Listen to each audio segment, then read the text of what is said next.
ప్రేమల మా పొడవు తండ్రి, నమ్మకాన్ని మా దేవా అనుకున్న స్తోత్రం ఆచరించుకుంటున్నా. ప్రభా నీ సన్నిధిలో కూర్చొని మహా ఆనందమైన పాడుకుంటున్నాం. నిజమైన ఆనందము మాలో ఉంటే ఎంతో సంతోషమే ప్రభా. కొంతమందికి ఉన్నది, కొంతమందికి లేదు. కాబట్టి ప్రభా ఆనందం అందరికి ఇవ్వాలని కోరుకుంటున్నారు. ఆ మాటలు మీరు మాకు దయచేయమని ప్రార్థన చేస్తుంటున్నాం. దానితో వచ్చిన బిడ్డలు ఎవరు కాడికి పడకుండా సహాయపడుతున్నామని ప్రార్థిస్తుంటున్నాం. ఇంకా ఎవరెవరైనా వస్తూ ఉంటే వారిని కూడా క్షేమకరం నడిపించమని వేడుకుంటున్నాం. వచ్చినవి అక్కడ ఖాళీ పడకుండా సహాయించమని ప్రార్థిస్తుంటున్నాం. కొన్ని దాసులను కూడా జ్ఞాపకం చేసుకొని మరి మాటలు దయచేయమని ప్రార్థన చేస్తూ అంధకార శక్తులు వినాపడి బంధిస్తూ మమ్మల్ని తగ్గించుకుంటూ మీ వైపు చూస్తూ యేసయ్య పరిశుద్ధ నామమున స్తుతించి ప్రార్థించి కనపరిచి వేడుకుంటున్నాము తండ్రి. ఆమేన్. ప్రభువులలో మనం ప్రవేశించమనుకు ఒక మాట చదువుకుందాము.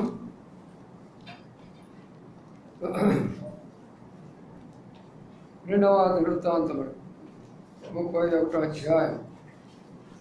రెండవ దినవృత్తాంతములు 31వ అధ్యాయము 20-21 వచనాలు కలిసి చదువుకుందాం.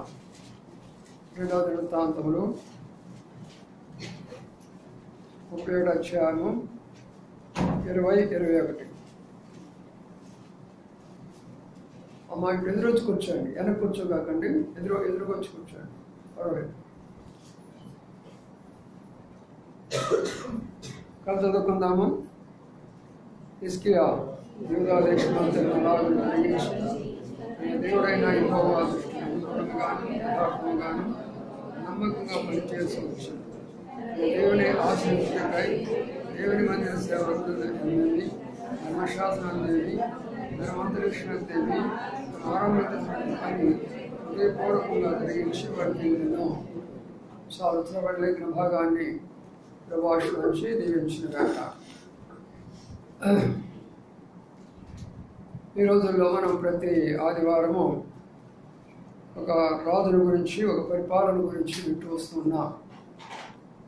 ఈరోజు కూడా మరికొన్ని విషయాలు, కొత్త విషయాలు నేర్చుకోవడానికి కొరకై ప్రయత్నం చేద్దాం. ఎంతోమంది రాజులు పరిపాలించారు. కొంతమందిని గురించే మంచిగా రాయబడింది. మరి ఇప్పుడు అందులో ఒక ఆయన హిజ్కియా అని రాయబడుతూ వచ్చింది. అలాగనే ఎంతోమంది సేవ చేస్తారు, ఎంతోమంది విశ్వాసులుగా మారుతారు, ఎంతోమంది ప్రచారకులుగా కూడా ఉంటారు.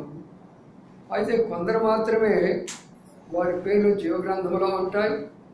ప్రభు వారికి మాత్రమే బహుమానం ఇస్తాడు. ప్రభు వారిని పరలోక రాజ్యంలో ఉంచుకుంటాడు.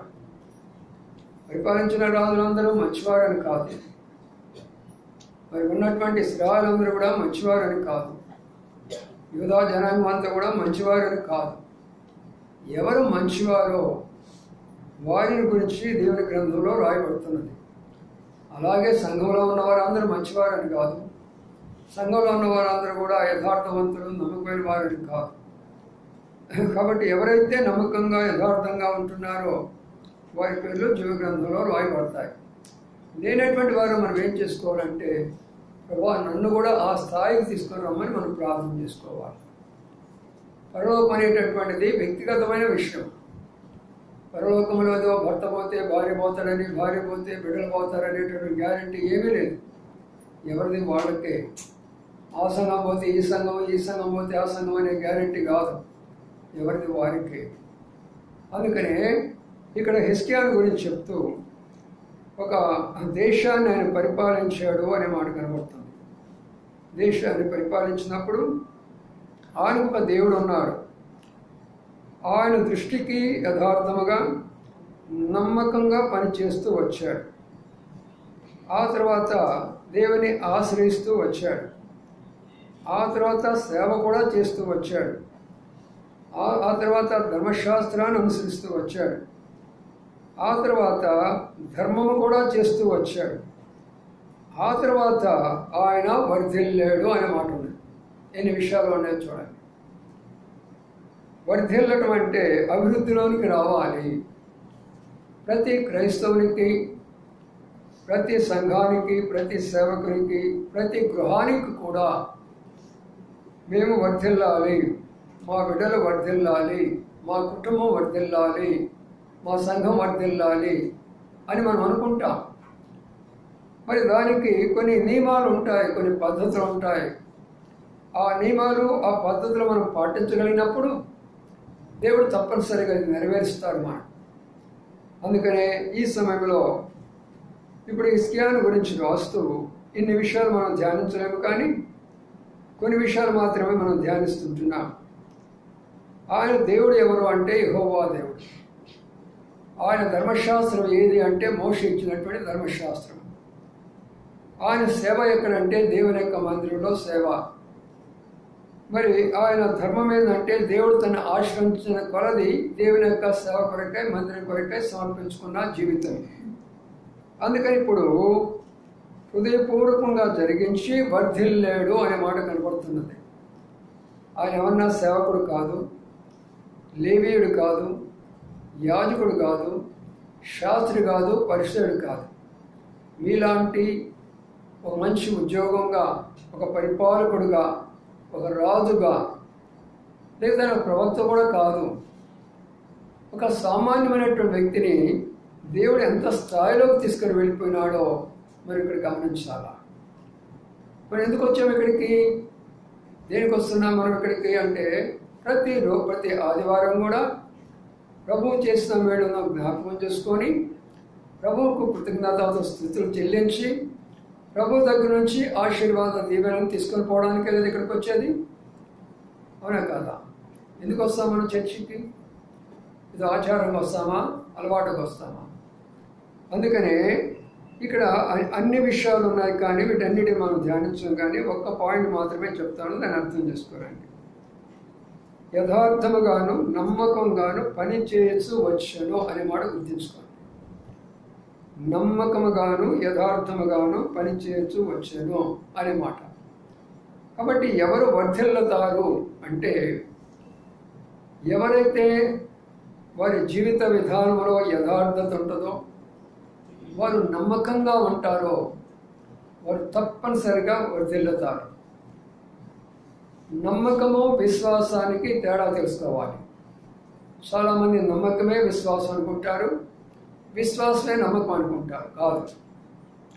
ప్రభువుని యేసునందు విశ్వాసం ఉంచుము, అప్పుడు నీవును నీ ఇంటి వారును, అంటే విశ్వాసం ఉంచటము. యేసు ప్రభువారు నీ కొరకే మరణించాడని, ఆయన సమాధి చేయబడ్డాడని, ఆయన తిరిగి లేచాడనేది మన విశ్వాసం. ఎబ్రీ రాష్ట్ర పత్రికలు అంటాడు, మరి ఏదైతే మనం కళ్ళతో చూడమో కనబడినటువంటి దానిని మనం నమ్మినడలా అది మన విశ్వాసం అవుతుంది. ఏది కనబడుతున్నదో అది విశ్వాసం కాదు. పరలోకం మనకు కనబడుతుందా? లేదుగా. కానీ మనం విశ్వసిస్తున్నాం పరలోకం ఉన్నదని. ఎవరైతే ఉన్నదని విశ్వాసం ఉన్నదో వారే ప్రభువుని వెంబడిస్తూ వస్తారు. ఉన్నదో లేదులే, ఎవరికి తెలుసులే అనుకున్న వాడికి ఏం తెలియదు.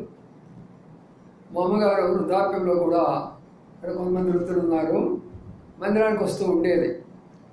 నేనే వాక్యం చెప్తుండేవాడిని, ఇట్లా వెనక్కి కూర్చుండేది.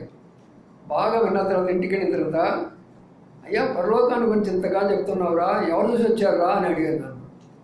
ఏముంటుంది నాకు చెప్పండి ఇక అంటే. చాలామందికి ఎలాగ ఉంటుందంటే ఒక విశ్వాసం అనేది ఉండదు. విశ్వాసం అనేది నిరీక్షించబడినటువంటి వాటి యొక్క నిజస్వరూపము, దానిని విశ్వాసము అంటారు. నమ్మకత్వం అనేటటువంటిది వ్యక్తులకు సంబంధించినటువంటి విషయం.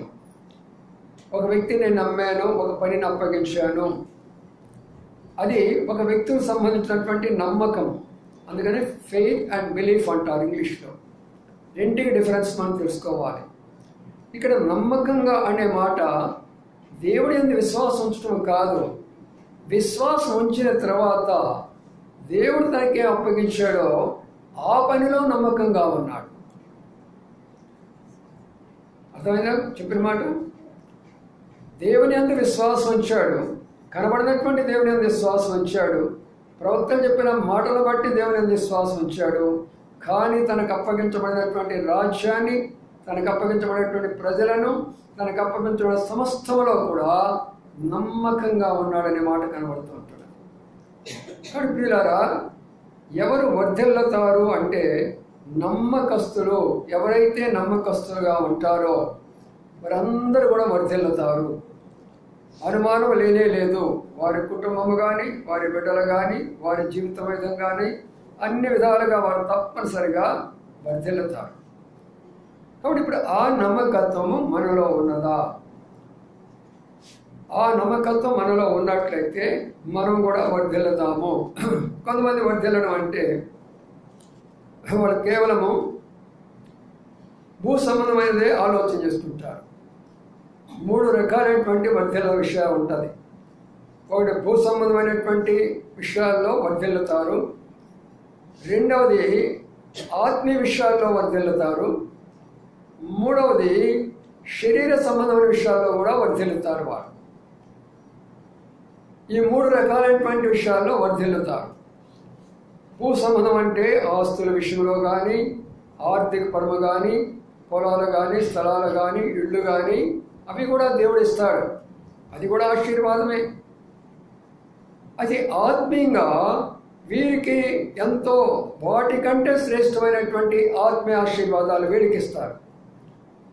ఈ ఆత్మీయమైనటువంటి ఆశీర్వాదాలు వారికి లోకంలో కనబడవు, కానీ ఈ ఆశీర్వాదాలు పరలోకంలో పోయినప్పుడు ఆ భూ సంబంధమైనటువంటి ఆశీర్వాదాల కంటే ఎక్కువైనటువంటి ఆశీర్వాదాలు ఉంటాయి. కాబట్టి ఆశ్చర్యపోతారు. అయ్యో, నా యవన కాలాన్ని నేను పాడు చేసుకున్నానే, నా వయస్సును నేను పాడు చేసుకున్నానే, నాకు ఇచ్చిన అవకాశాన్ని నేను పోగొట్టుకున్నానే, ఇంత ఘనత, ఇంత అద్భుతమైన విషయం పరలోకంలో ఉందనంటే దాని కొరకు నేను ఎంత ప్రయాసపడి ఉండేవాడిని. చూసారా పిల్లలు? అందుకనే ఆ మాటల గురించి చెప్పబడుతూ వచ్చిందనమాట. మూడవదిగా శరీర సంబంధమైనటువంటిది. శరీరం అంటే మనకు దేవుడు ఆరోగ్యం ఇచ్చాడు.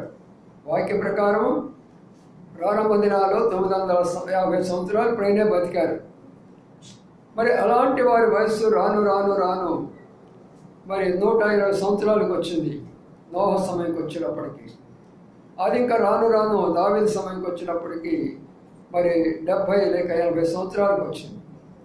మరి ఇప్పుడు మన యొక్క స్టేజ్కి వచ్చేటప్పటికి ఎప్పుడో తెలియదు. ఎవరు ఏ టైంలో ఎప్పుడు చనిపోతారో, ఎక్కడ చనిపోతారో ఏది తెలియదు మనకు.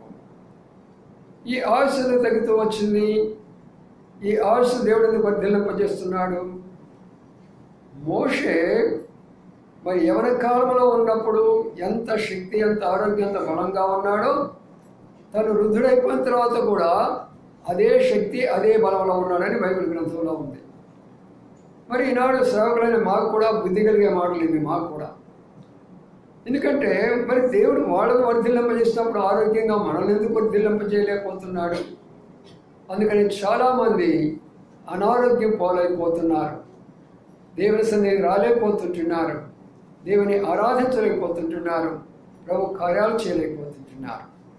కాబట్టి ప్రియమైన సోదరి సోదరులారా, శారీరకంగా ప్రభు మనల్ని వర్ధిల్లింపజేస్తాడు, ఆత్మీయంగా మనల్ని వర్ధింపజేస్తాడు, భౌతికంగా కూడా మనలను వర్ధిల్లింపజేస్తాడు. ఎప్పుడు? నమ్మకమైనటువంటి యొక్క జీవితం మనలో ఉన్నప్పుడు. సరే, ఇలాంటి వాళ్ళు బైబిల్లో ఉన్నారా? నమ్మకస్తులు ఉన్నారు బైబిల్లో, నమ్మకము లేని వారు కూడా ఉన్నారు. కొంతమందిని క్లుప్తంగా చూసుకుందాము. మొదటి విషయానికి వద్దాం. ఇక్కడ రండి, లూకాసు వార్త. లూకాసు వార్తలో ఒక మాటను జ్ఞాపకం చేసుకుందాం. అందరు తీయండి బైబిల్. లూకాసు వార్త 19వ అధ్యాయం 17వ వచనాన్ని అందరు కలిసి చదువుకుందాం. లూకాసు వార్త 19, 17వ వచనం. అతడు, బడా మంచి దాసుడా, నీవి కొంచెంలో నమ్మకుంటే కనుక 10 పట్ల మీద అధికారం ఇవ్వమని వారితో చెప్పాను. చాలు. మరి ఇక్కడ మనము ఒక నమ్మకమైన వ్యక్తిని చూస్తున్నాం. ఈ వ్యక్తి దగ్గర మరి ఒక పట్టణమే ఉంది. అయితే ఆ పట్టణం విషయంలో తను నమ్మకంగా ఉంటూ వచ్చాడు. తన యొక్క కార్యకలాపాలన్నీ నమ్మకంగా ఉంటూ వచ్చాడు. ఇప్పుడు యజమానుడు ఏమంటుండంటే, బడా మంచి దాసుడా, నీవు ఈ కొంచెంలో, ఇక్కడ ఒక రోజు తేడా విషయాన్ని అర్థం చేసుకోండి. చాలామంది ఆశ ఏంటంటే వారి స్థాయిని మర్చిపోతారు. వారి యొక్క దేవుడిచ్చినటువంటి యొక్క మరి శక్తి సామర్థ్యాలు మర్చిపోతారు. వాళ్ళు ఏయో రకరకాలైనటువంటి గాలిలో వాళ్ళు అనేకమైన స్వప్నాలు కనుక్కుంటూ ఉంటారు. బాగా గుర్తించుకోనండి, ఈ కొంచెము అంటే ఏంటంటే ప్రతి ఒక్క ప్రభు బిడ్డకు దేవుడు మొట్టమొదటిగా కొంచెమే ఇస్తాడు. అందరూ ఏం కోరుకుంటారంటే నాకు ఎక్కువ కావాలా, నాకు ఎక్కువ కావాలా, నాకు ఎక్కువ కావాలా అనుకుంటారు. ఎప్పుడు కూడా అయినా ఎవరైనా సరే బైబిల్ గ్రంథంలో ఉన్నతమైన స్థాయిలోకి వచ్చారంటే క్రమక్రమంగా వచ్చినవారే కానీ ఒక్కసారిగా ఎగిరిపడాల. వాళ్ళు ఒక్కసారిగా ఎగిరిపడిన వాడు కింద కూడా ఎగిరిపడతారు. అలాగనే యోసేపును ఎంత క్రమక్రమంగా తీసుకుని వెళితే ఐగుప్తు దేశానికి ప్రధానమంత్రి అయిపోయినాడు.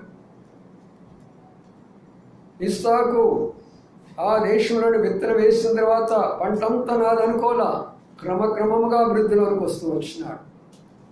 కానీ నా ప్రియమైన సోదరులారా, కానీ అంశం ఏంటంటే ప్రభువు నీకు ముందు కొంచెంగా ఇస్తాడు.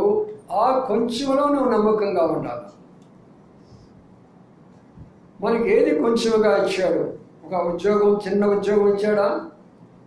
దానిలో మనం నమ్మకంగా ఉన్నామా? కానీ మన యొక్క ఆలోచన ఏంటంటే ఈ చిన్న ఉద్యోగం నాకొద్దు, ఈ చిన్న ఉద్యోగం నాకొద్దు. నేను మొట్టమొదటి ఉద్యోగం స్టార్ట్ చేసినప్పుడు నా ఉద్యోగం ఎంత అంటే ఇద్దరు ట్యూషన్ పిల్లలు నాకు. అది నా మొట్టమొదటి ఉద్యోగము. నేను ఒక మరి ప్రైవేట్ కాలేజీలో చేరినప్పుడు ఆయన ప్రస్తుతానికి ఇక్కడ వర్క్లో లేడని మీరు ఫలానా దగ్గరికి వెళ్ళి ఇద్దరు ట్యూషన్ పిల్లలకి చెప్పం పెట్టండి అని అన్నాడు. సరే, దేవుడు అదే ఇచ్చాడు అనుకున్నాను. వాళ్ళు ఇచ్చినట్టు సాక్ష్యాన్ని బట్టి ఆయన ఏమన్నాడంటే సరే ఈ కాలేజీలో 2 పీరియడ్లు నీకు ఇస్తున్నాను అన్నాడు. అదే నాకు సరైన అనుకున్నాను. మరి అక్కడ నన్ను చూసిన తర్వాత ఆయన ఏమన్నాడంటే నేను 10th క్లాస్కి సోషల్ టీచర్గా అపాయింట్ చేస్తానని అన్నారు. సరే, అది మంచిదని దానిలో నమ్మకంగా చూసుకుంటూ వచ్చాను. తర్వాత అదే కాలేజీలో ఇంటర్మీడియట్కి నేను లెక్చరర్ చేస్తున్నాను అన్నారు. సరే, అలాగే చేయండి సార్ అని అన్నారు. అట్లా ఎదిగి ఒక ప్రిన్సిపల్ స్థాయిలోకి ఎదిగాను నేను. అంతటితో ఊరుకోకుండా దేవుడు నన్ను 8 కాలేజీల్లో గెస్ట్ లెక్చర్గా నన్ను తయారు చేస్తూ వచ్చాడు. ఎందుకు చెప్తున్న సాక్ష్యమే, గొప్పతనానికి కాదు. మన బిడ్డలందరూ కూడా ఉన్నతమైన స్థాయి రావాలనే ఆశతో నేను చెప్తున్నాను. ఈ విషయాలన్నీ కూడా బాగా అందరూ కూడా శ్రద్ధగా ఆలకించండి, అర్థం చేసుకోవడానికి ప్రయత్నం చేయండి. మొట్టమొదటిచ్చినటువంటి చిన్నదానిని మనం నమ్మకంగా లేకపోతే ఎట్లా? మన పిల్లవాడు చదువుతున్నా లేదో అమెరికాలో ఉండాలా, లేదా ఆస్ట్రేలియాలో ఉండాలా, ఫలానా వాళ్ళు ఉన్నారు, అది కాదు మన యొక్క ఉద్దేశం. ప్రభు, నీ ఉద్దేశం ఎక్కడ? నీ ఉద్దేశం ఎక్కడ ఉందో చెప్పు, వీళ్ళ కొరకాయ అక్కడ నేను పంపిస్తానంతే. కాబట్టి ప్రియులారా, మొదటి విషయంలో చిన్నది ప్రభు మనకి ఇచ్చినప్పుడు దాని విషయంలో నమ్మకంగా ఉన్నావా? ఏ చిన్నది ప్రభు నీకు ఇచ్చాడు, ఏ చిన్న ఉద్యోగం నీకు ఇచ్చాడు, ఏ చిన్న చదువు నీకు ఇచ్చాడు, ఏ చిన్న ఇల్లు నీకు ఇచ్చాడు.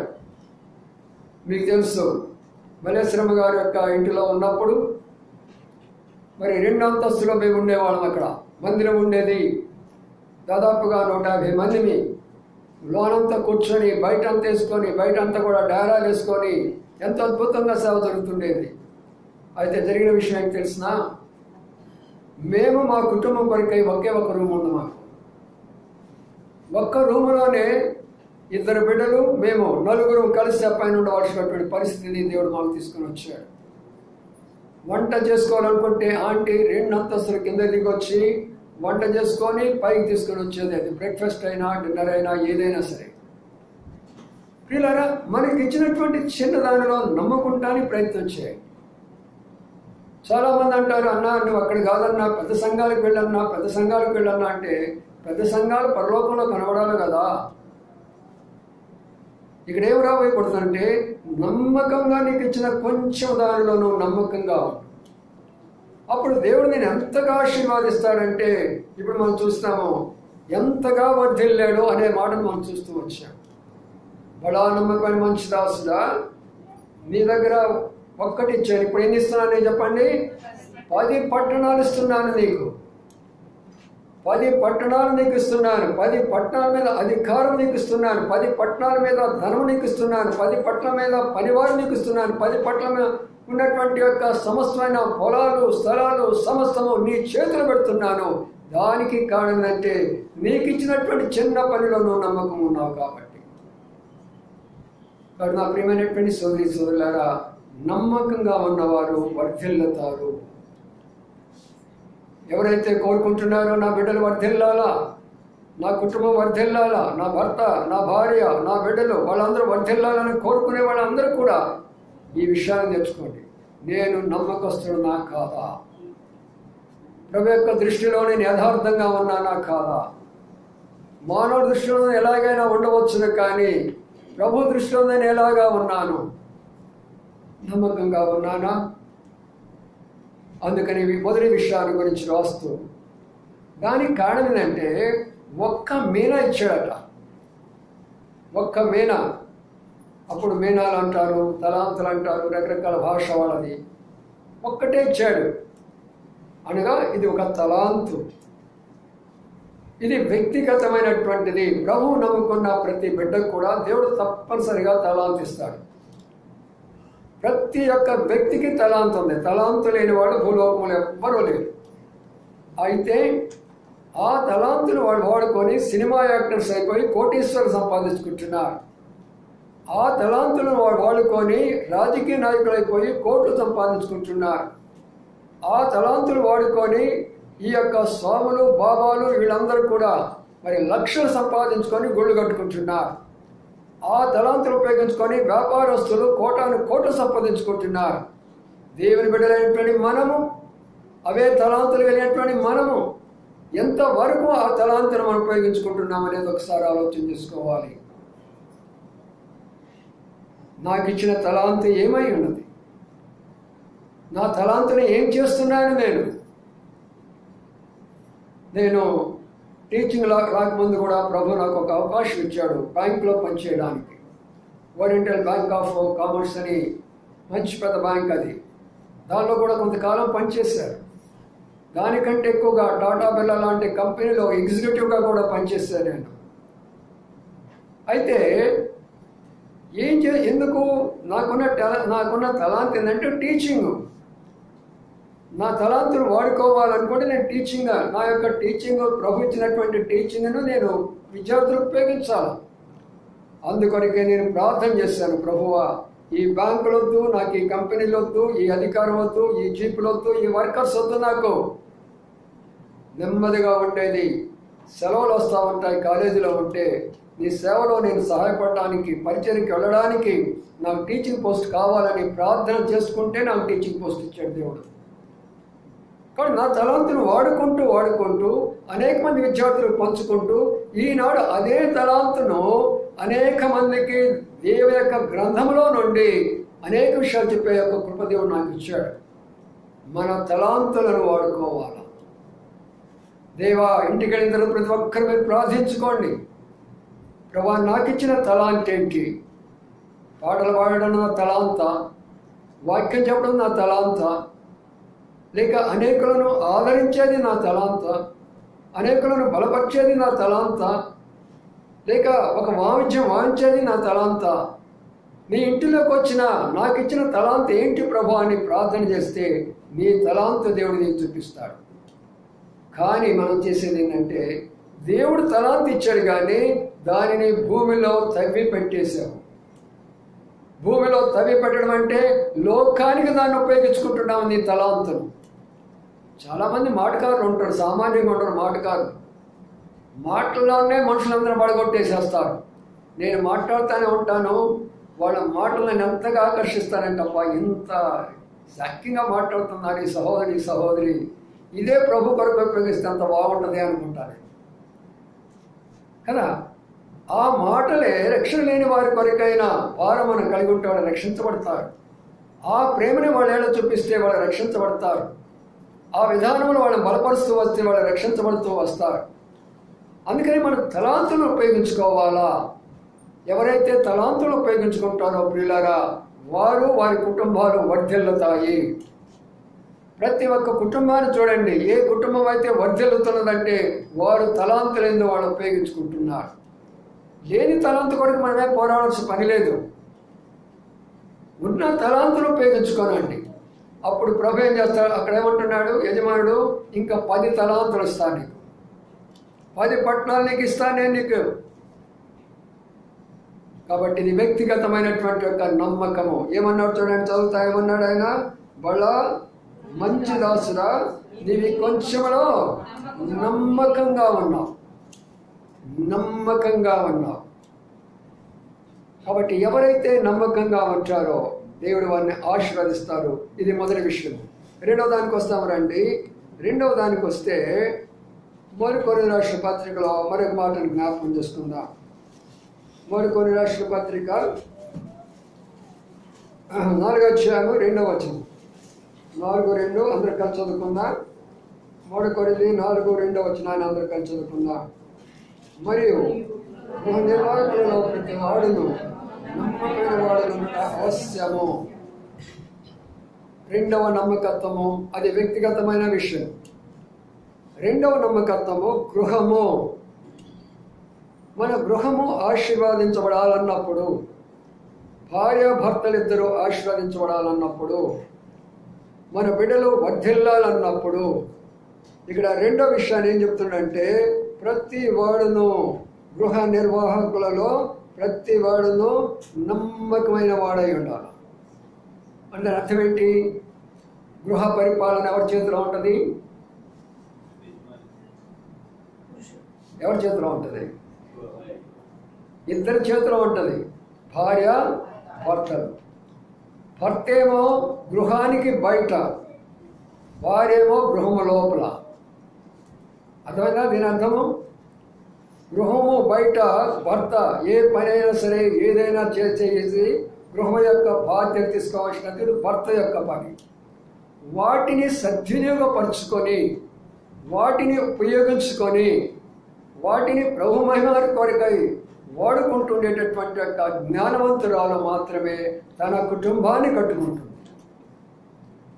కాబట్టి నా ప్రియమైన సోదరులారా, అర్థం చేసుకోవడానికి ప్రయత్నం చేయండి. రెండవ ఎక్కడే గృహములో నమ్మకత్వం ఉన్నదా అని.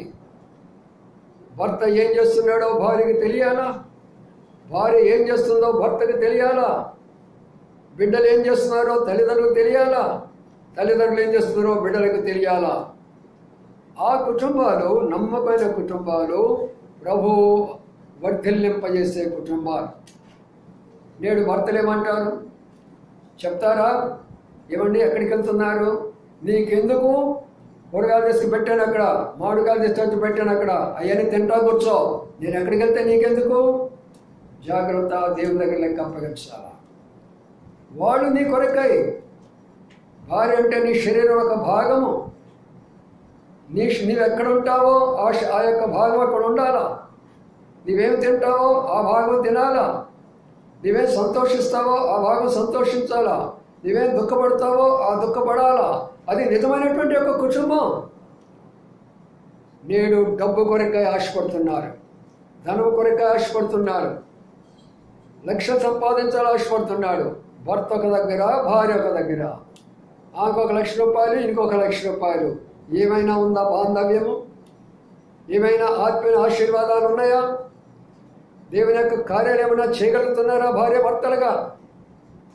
గృహ నిర్వాహకత్వంలో నమ్మకత్వం లేని గృహాలు ఎన్నో ఉన్నాయి. అందుకని కుటుంబాలు ఎందుకు బ్రద్దలైపోతున్నాయి? కుటుంబాలు ఎందుకు నెమ్మది లేదు? కుటుంబాలు ఎందుకు సంతోషం లేదు? నమ్మకత్వం లేనటువంటి యొక్క గృహాలు అయిపోతున్నాయి. ప్రియమైనటువంటి సహోదరులారా, మీ ఇద్దరి బాధ్యత. సహోదరుల ఇంట్లో ఏం చేస్తున్నారో భర్తకి చెప్పాల్సిందే తప్పనిసరిగా. భర్తలు బయట ఏం చేసొస్తున్నారో తప్పనిసరిగా చెప్పాల్సిందే. లేకపోతే రకరకాల పనులు చేసినప్పుడు దేవుడు ఆ గృహంలో పనిచేయడు. మనలో ఐక్యత ఉన్నప్పుడు మాత్రమే దేవుడు ఆ గృహంలో పనిచేస్తాడు. కానీ చాలామంది ఈ విషయంలో తప్పిపోతూ ఉంటున్నారు. అందుకనే దేవుడు వాళ్ళని వర్ధిల్లింప చేయలేకపోయినాడు. దేవుడు వాళ్ళని విడిచిపెట్టేసి వస్తుంటున్నాడు. ఏ రకంగా కూడా వాళ్ళు సంతోషంగా ఉండలేకపోతుంటున్నారు. ఏ రకంగా కూడా వాళ్ళు ప్రభు యొక్క కార్యాలు ముందుకు లేకపోతూ ఉంటున్నారు. అందుకనే గృహ నిర్వాహకత్వంలో భార్య భర్తలు బిడ్డలు అందరు కలిసి ఏకీభవిస్తూ నమ్మకంగా జీవిస్తూ రావాలి. మా నాన్న ఎక్కడో ఉన్నాడులే, మా అమ్మ ఎక్కడ ఉన్నదిలే, నేను కాలేజీలో ఉన్నాను, నేను చదువుకోవడానికి వచ్చాను ఇక్కడికి, నేను నా ఫ్రెండ్తో సినిమా పోతే ఏమైందంట, వాళ్ళు ఏమైనా చూస్తున్నారు అక్కడ?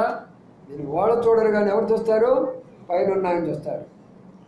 పైన ఉన్నాయని చూసి నీకు రావాల్సినటువంటి యొక్క ఆశీర్వాదము వర్ధిల్లటాన్ని అక్కడ ఆపు చేస్తాడు. అందుకని చాలామంది మా అబ్బాయి ఎన్నిసార్లు అయినా కూడా మార్కులే రావు, వాడికి అసలు జ్ఞాపక శక్తే ఉండదు. బైబిల్ ఒక మంచి మాట ఉంది, దేవుడు మానవులు సృష్టించినప్పుడు అందరినీ సమానముగా సృష్టించాడు. అందరికీ సమానమే. దేవుడు అన్యాయస్తుడు కాదు, దేవుడు పక్షపాతి కాదు. అందరికీ సమానమైన జ్ఞానమే, అందరి సమానమైన ఆరోగ్యమే, అందరి సమానమైనటువంటి అంతస్తే. కానీ మానవులు వివిధ తంత్రాలు కల్పించుకున్నారని ప్రసంగ పుస్తకంలో ఆయన రాస్తూ వచ్చాడు.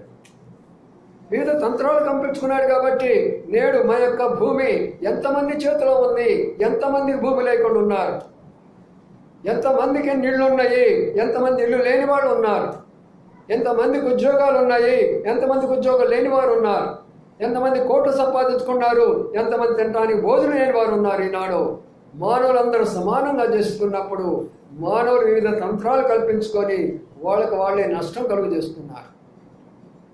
వాడి ప్రియమైన సోదరులారా, ఈ మాటలు వింటున్నటువంటి మీరందరూ కూడా శ్రద్ధగా ఆలకించండి. ప్రభువా, నా గృహములో నేను నమ్మకంగా ఉంచాను, నా భార్యకు నేను నమ్మకంగా ఉంచాను, నా భర్తకు నేను నమ్మకంగా ఉంచాను, నా తల్లిదండ్రులకు నమ్మకంగా ఉంచాను, నా బిడ్డలకు నమ్మకంగా ఉంచాను. ఒకవేళ నేను నమ్మకంగా లేకపోతే నీవు నన్ను పైనుండి చూస్తున్నావు, నా మీదకి రావాల్సినటువంటి ఆశీర్వాదము, నా మీదకి రావాల్సినటువంటి దీవెన మీరు తొలగించేసేసి వర్ధిల్ల లేకుండా చేస్తావు ప్రభువా అనే విషయాన్ని మనం జ్ఞాపకం చేసుకోవాలి. ఇది గృహములో ఉండవలసినటువంటి నమ్మకత్వం. మూడవ నమ్మకత్వానికి వెళ్తాం రండి. మూడవ నమ్మకత్వానికి వెళ్తే కొలస్సీలు రాష్ట్ర పత్రిక. కొలస్సీలు రాష్ట్ర పత్రికలో ఈ యొక్క మాటను పౌలు రాస్తూ చక్కని మాటను ఉపయోగించాడు అక్కడ. ఇది కూడా చాలా శ్రేష్టమైన మాట. చూద్దాం రండి. 4వ అధ్యాయం 7వ వచనాన్ని అందరూ కలిసి చదువుకుందాం. 4:7 కొలస్సీ 4:7 అందరూ కలిసి చదువుకుందాం. ప్రియ సహోదరుడును ప్రభువునందు నమ్మకమైన పరిచారకుడును నా తోటి సేవకుడైన తిక్కికి నన్ను కూర్చున్న సంగతులు మీకు తెలియచేయును. ఇక్కడ ఎవరి గురించి చెప్తున్నాడు? తుకికి అనే మాట కనబడుతుంది. ఎలాంటి వాడంట? నా సహోదరుడు. ఇంకెలాంటి వాడు? నమ్మకమైన వాడు. ఇంకెలాంటి వాడు? పరిచారకుడు. అనగా హీ వాజ్ కో-వర్కర్ విత్ పాల్. పౌలుతో కలిసి సంఘములో పరిచర్య చేసినటువంటి వారు. మూడగా వ్యక్తిగతం చెప్పాను, రెండవదిగా కుటుంబం చెప్పాను, ఇప్పుడు మూడవది సంఘములో పరిచర్య. సంఘం అంటే ఏమిటి దాని అర్థము? ఇది పెద్ద కుటుంబం. అందుకనే మోషే గురించి రాస్తే హెబ్రీ రాష్ట్ర పత్రిక 3వ అధ్యాయంలో మోషే దేవుని ఇల్లు అంతటిలో దేవునికి ఒక ఇల్లు ఉందంటే ఏ ఇల్లు అది? దేవునికి ఇల్లు ఏది చెప్పండి? దేవుని యొక్క సంఘం. 6 లక్షల మందిని దేవుడు ఏం చేస్తాడంటే మోషే చేతికి అప్పగించాడు. అదే సంఘము, అదే ఇల్లు. అందుకనే ప్రియమైన సోదరుడా, ఇక్కడ ఉన్నటువంటి మరి ఒక తలంపు ఏంటంటే సంఘములో మనం పరిచారకులంగా ఉండాలి, సంఘములో పరిచర్య చేసేవారంగా ఉండాలి. మన బహుమతులు మనకు రావాలి అన్నప్పుడు, మన పరలోకంలో మనకు ఒక నివాసం కావాలన్నప్పుడు, పరలోకములో ప్రభు మన దగ్గరను అనేకమైనటువంటివి మనకి ఇవ్వాలి అన్నప్పుడు మన ప్రభు కొరకు ఏం చేసాము? మందిరానికి వచ్చి కేవలం కూర్చొని వెళ్ళిపోతున్నామా? లేక దేవుని మందిరం కొరకు ఏమైనా చేయగలుగుతున్నామా? కొంతమంది అయితే అసలు చేయరు, కొంతమంది అయితే నమ్మకంగా ఉండరు. వాడు కొంతమంది ఎలాగుంటారంటే అనుకూలంగా ఉంచారు. అనుకూలంగా ఉంటే చేస్తారు, అనుకూలంగా లేకపోతే చేయరు. నమ్మకస్తులు ఎలాగా ఉన్నాడంటే అనుకూలత ఉన్నా అనుకూలత లేకపోయినా కూడా చేయక తప్పదు. ఇప్పుడు వాస్తవం చెప్పాలంటే నా వయసును బట్టి, నాకున్న ఆరోగ్య పరిస్థితులు బట్టి వాక్యం చెప్పినంత కూడా నా స్థాయి నాకు లేదు. కానీ నేను ప్రభుత్వం చెప్పిన వాగ్దానం ఏంటంటే చివరి శ్వాస వరకు కూడా నీ మాటలు చెప్తూనే చనిపోతాను, నీ మాటలు చెప్తూనే నీ దగ్గరికి వస్తాను ప్రభువా. కాబట్టి దేవుడు మనకు అప్పగించిన దానిలో నమ్మకంగా ఉండాలా, పరిచర్య ధర్మంలో నమ్మకంగా ఉండాలా. అక్కడికి కూర్చున్న వాళ్ళు ఆలోచన చేద్దాం, ప్రభు నాకు ఏ పరిచయం ఇచ్చాడు? ఏమైనా సండే స్కూల్ పరిచయం ఇచ్చాడా? లేకపోతే ఏమైనా యవనస్తుల పరిచయం ఇచ్చాడా? లేకపోతే ఏమైనా సహోదరుల పరిచయం ఏమైనా నాకు ఇచ్చాడా? లేక భోజనం మరి అనేకులు వడ్డించే పరిచయం ఇచ్చాడా? లేక బల్లను పంచే పరిచయం ఇచ్చాడా? ఏ పరిచర్య ప్రభు దేవుడు నాకు మందిలో ఇచ్చాడు? ఎందుకు లేదు నాకు పరిచర్య? కొంతమంది సహోదరులే బల్ల పంచుతున్నారే, మిగతా వాళ్ళు ఎందుకు పంచుకోలేకపోతున్నారు? కొంతమంది సహోదరులే చేయగలుగుతున్నారే, మిగతా వాళ్ళు ఎందుకు చేయగలుగుతున్నారు? మనం అందరూ ఒక కుటుంబ సభ్యులం కాదా? అలాంటప్పుడు ఎందుకు మనం ఆ పరిచర్యలో పాల్పొందలేకపోతుంటున్నాం? వాడి ప్రియమైనటువంటి సోదరి సోదరులారా, ఈ మాటలు మీరు గమనించుకొని పరిచర్య కానీ మనం చేస్తే ప్రభు దానికి ప్రతిఫలము బహుమానం ఇస్తాడు. చూడండి, తిమోతికి రాస్తూ మరొక మాటను అక్కడ చెప్తూ వచ్చాడు. ఇది కూడా చాలా మంచి మాట. పరిచారకుల గురించి చెప్తూ తిమోతి ఒక మాటల గురించి చెప్తూ ఈ మాటలు చెప్పాడు. మొదటి తిమోతి రాసిన పత్రికలో ఆయన మాటలను రాస్తూ చెప్పినాడు. 3వ అధ్యాయం, మొదటి తిమోతి 3వ అధ్యాయంలో 11వ వచనాన్ని అందరికీ చదువుకుందాం. 11వ వచనము, అటువలే పరిచర్య స్త్రీలను మాన్యులై, పుణ్యం చెప్పలేని వారును, జీవితానుభవం గల వారును, అన్ని విషయాలలో నమ్మకమైన వారుగా ఉండాలా. ఎన్ని విషయాల్లోనమ్మా? ఏమన్నాడు అక్కడ చెప్పండి? అటువలే పరిచర్య చేయు స్త్రీలు. ఇది అర్థం కావటం లేదు చాలా మంది. పాస్టర్లు అవుతున్నారు కానీ పరిచారకులు కావటం లేదు. సోషల్ మీడియాలో ఈనాడు చూస్తున్నాం కదా, జడలు ఎరబోసుకొని మేము పాస్టర్లని తెగ జనాలను చేసుకుంటున్నారు. పరిచారకులు వేరే, పాస్టర్లు వేరే. ఎందుకంటే జత పని వారిగా ఉంటారు పరిచారకులు అనేటటువంటి వారు. అందుకని వారి గురించి మాట్లాడుతూ ఆయన ఏమన్నాడంటే, పరిచారకులుగా ఉన్నటువంటి వారు ఎలాగ ఉండాలంట? పరిచర్య చేసే స్త్రీలు మాన్యులై, కొండములు చెప్పని వారును, మితానుభవం గలవారును, అన్ని విషయాల్లో అనుభవం కావాలా. పరిచర్య చేయాలంటే అనుభవం కావాలంటే పెద్దోళ్ళ దగ్గర నేర్చుకోవాలా. పెద్దోళ్ళ దగ్గర నేర్చుకోవడానికి ఇష్టపడం మనము. ఎలాగ మనం పరిచర్య చేయగలం మనం అలాంటప్పుడు? కాబట్టి మనం పరిచర్య చేయాలనే ఆశ ఉన్నవారు ముందు పరిచర్య చేసిన వారి దగ్గర నేర్చుకోరండి. అప్పుడు మీరు పరిచర్య చేయగలరు. రెండవది, కొండలు చెప్పుకుంటూ ఉండకూడదు. కొండలు అంటే ఏమిటి? సంఘంలో ఎప్పుడు కూడా కొండలు చెప్పుకుంటారు. ఈమె ఆమె మీద, ఆయన ఈయన మీద, వీడి మీద వాళ్ళ మీద. అది అసలు పరిశుద్ధమైన సంఘమే కాదు. ఎందుకు మనం సంఘముగా ఉంది? కొండలు చెప్పుకోవడమా? ఒకరినొకరు విమర్శించుకోవడమా? ఒకరినొకరు దూషించుకోవడమా? ఒకరినొకరు చెడ్డగా చెప్పుకునేదానికి మనం ప్రభు నమ్ముకున్నామా? కాదే. అందుకనే పరిచారకులైనటువంటి వారు నమ్మకంగా ఉంటే అప్పుడు ప్రభు మనకి ఏమిస్తాడు తెలిసిన బహుమానం.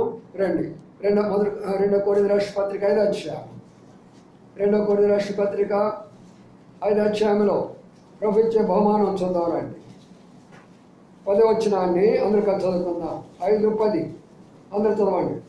ఎందుకనగా తాను జరిగించిన కీడు చొప్పున అవి మంచివైనను సరే, చెడ్డమైనను సరే, దేవునితో జరిగించిన వాడు అందునట్లు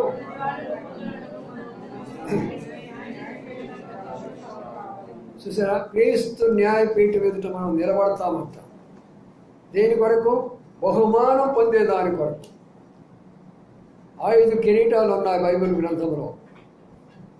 5 కిరీటాలు అందరికీ రావు. ఆ కిరీటాల మీద ఎన్నో మణుల మాణిక్యాలు ఉన్నాయి. కొన్ని కిరీటాలు వట్టి కిరీటాలే ఉంటాయి. ఆ మణుల మాణిక్యాలు మీరు సంపాదించుకున్న ఆత్మలు. ఆ కిరీటం యొక్క అధికారాన్ని కూడా తెలియజేస్తున్నది. ఒక సామాన్యమైన విశ్వాసి, ఒక సేవకుని కంటే కూడా ఎక్కువ ఆత్మలు సంపాదించవచ్చు. అవన్నీ కూడా వాళ్ళ కిరీటం మీద పెట్టేస్తాడు ప్రభు. అక్కడికి వెళ్ళిన తర్వాత నీవు ఆశ్చర్యపోతావు, నా కిరీటం మీద ఇన్ని మణులు పెట్టడానికి కారణం ఏంటి? అప్పుడు ప్రభు అంటాడు, నీవు చేసిన పరిచర్య, నువ్వు సంపాదించిన ఆత్మలు, నా కొరకై పడినటువంటి ప్రయాస, అందుకొరకే నీకు ఈ యొక్క అవకాశం నీకు ఇవ్వబడుతున్నది. అందుకని ప్రియమైన సోదరి సోదరులారా, సంఘములో మనం ఎలాగ ఉండాలి చెప్పండి? సంఘంలో ఎలాగ ఉండాలా? నమ్మకమైన పరిచారకులు ఉండాలి. ప్రార్థన చేసుకోండి, బలలో పాల్పొందుకోండి. ప్రభా నాకు అప్పగించిన పరిచయం నేను పోగొట్టుకున్నానా? కొంతమంది పోగొట్టుకున్నారు, కొంతమంది పోగొట్టుకుంటున్నారు, కొంతమంది సంపాదించుకుంటున్నారు. పోగొట్టుకోకండి, ఏది పోగొట్టుకోవద్దు. ప్రభు అప్పగించిన పరిచర్యను ఏది పోగొట్టుకోవద్దు. దానికి ప్రతిఫలం బహుమానం ప్రభిస్తాడు. అందుకని సంఘంలో ఉన్నటువంటి వారు మూడగా వ్యక్తిగతంగా మన తలాంతులు ఉపయోగించుకొని అనేక ఆత్మలను ప్రభు దగ్గర నడిపించినటువంటి ఒక అనుభవం అయితే, రెండవదిగా మన కుటుంబంలో నమ్మకంగా ఉండి భార్యాభర్తల మధ్యలో బిడ్డల మధ్యలో నమ్మకంగా ఉండి కుటుంబంగా వర్ధిల్లటం రెండు అనుభవం అయితే, మూడవది సంఘంలో పరిచారకులుగా ఉండి దేవుని యొక్క పని పరిచర్యలో మంచి ఉన్నతమైన అభివృద్ధిలోకి వచ్చేదాని కొరకై మరొక అనుభవం కనపడుతున్నది. ఇంకొక అనుభవం చూస్తానండి. ఆ అనుభవం కూడా మనం దానియేలు గ్రంథంలో చూస్తాం. దానియేలు గ్రంథము 6వ అధ్యాయం, దానియేలు గ్రంథము 6వ అధ్యాయంలో ఒక మాట కనబడుతుంది. ఆ మాట కూడా జ్ఞాపకం చేసుకుందాం. దానియేలు 6వ అధ్యాయం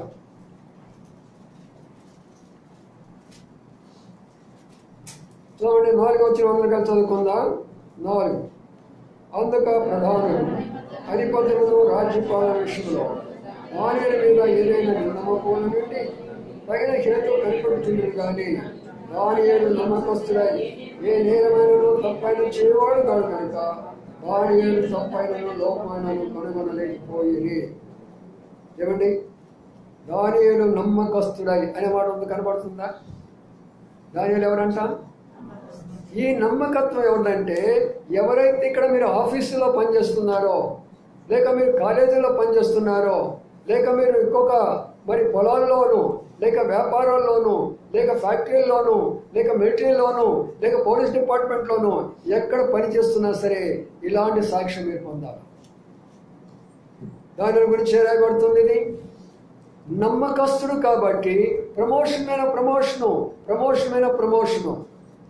ఆడ హిజ్కియా రాజైనాడు, అయితే ఈయన రాజ్యంలో ఒక స్థాయిలోకి వస్తుంటున్నాడు.